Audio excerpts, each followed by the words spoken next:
सभी प्रभु प्रेमियों को मेरा प्यार भरा राधे राधे। इस वीडियो में हम चर्चा करेंगे माघ मास की कृष्ण पक्ष की एकादशी का क्या महत्व है और ऐसा कौन सा कार्य करें उस दिन जिससे हमारे बड़े से बड़े महापाप नष्ट हो जाएं, और ऐसी क्या व्यवस्था कर लें जिससे हमें स्वर्ग में भी भूखा न रहना पड़े, वैकुंठ में भी भूखा न रहना पड़े। ये सब मैं आपको बताऊंगा इस वीडियो में, ध्यानपूर्वक सुने।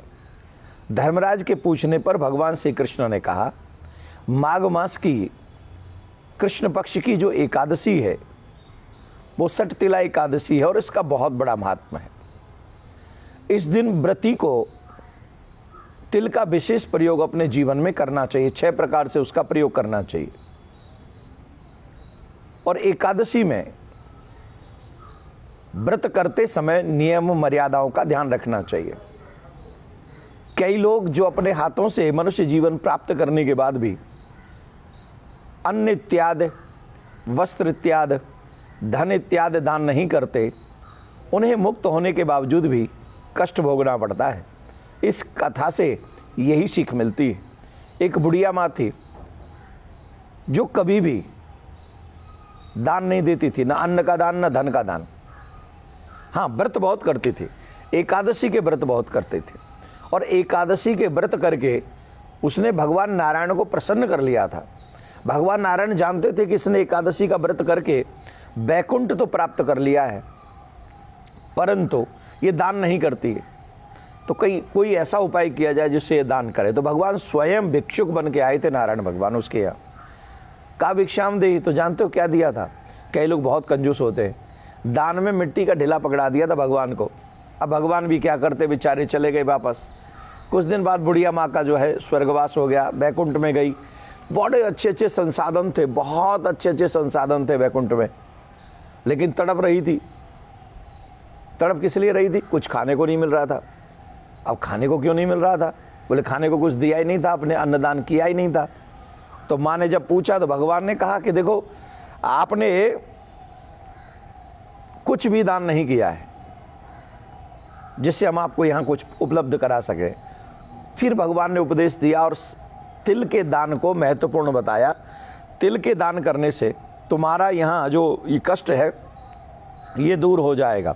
तो भगवान ने कहा कि इस एकादशी का नाम है सटतिला एकादशी, अर्थात 6 प्रकार से एकादशी के दिन तिल का प्रयोग करना चाहिए। पहला, जल में तिल डालकर स्नान करना चाहिए, तिल का उबटन करना चाहिए, तिलों से हवन करना चाहिए, तिल मिश्रित जल पीना चाहिए, तिल का दान करना चाहिए और तिल के व्यंजन बनाकर भगवान को भोग लगाना चाहिए। तिल के 6 प्रकार के इस प्रयोग से अनेक प्रकार के महापापों का नाश हो जाता है। जो भी मनुष्य 6 प्रकार के इन तिल के प्रयोग को करता है।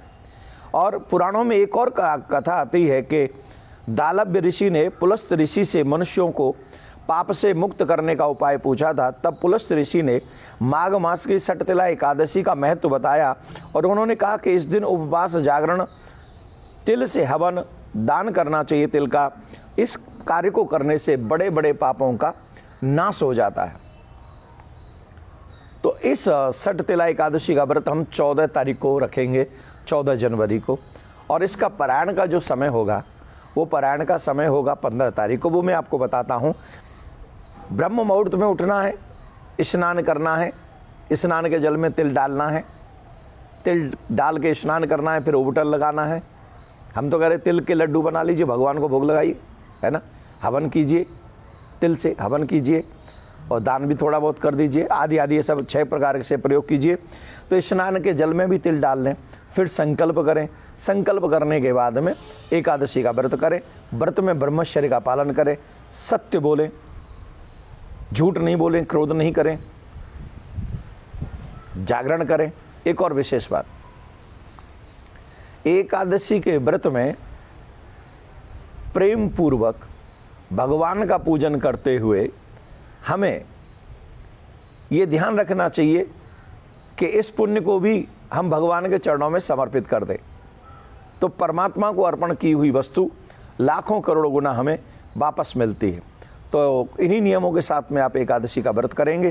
पारायण का समय रहेगा, हम आपको बता रहे हैं, जगह जगह पर जब सूर्य जहाँ जहाँ जैसे उदय होंगे, लेकिन हम जहाँ हैं वहाँ से प्रातः 7:15 से 9:38 तक ये पारायण का समय हमारे यहाँ रहेगा।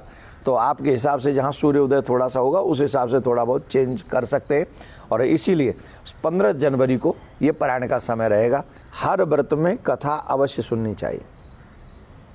व्रत करके मतलब भूखे रह के सिर्फ और सिर्फ हम लोग ये सोचे कि अब कोई हमारा व्रत हो गया, नहीं। व्रत करें, व्रत की कथा सुने और ज़्यादा से ज़्यादा भजन स्मरण करें, तब एकादशी का फल हमें कई गुना होकर मिलता है। प्रिया कांजू आपकी मनोकामना पूर्ण करें, जो भी आप चाहते हैं एकादशी के व्रत से आपको प्राप्त हो, ऐसी प्रार्थना आप सबके लिए है। राधे राधे।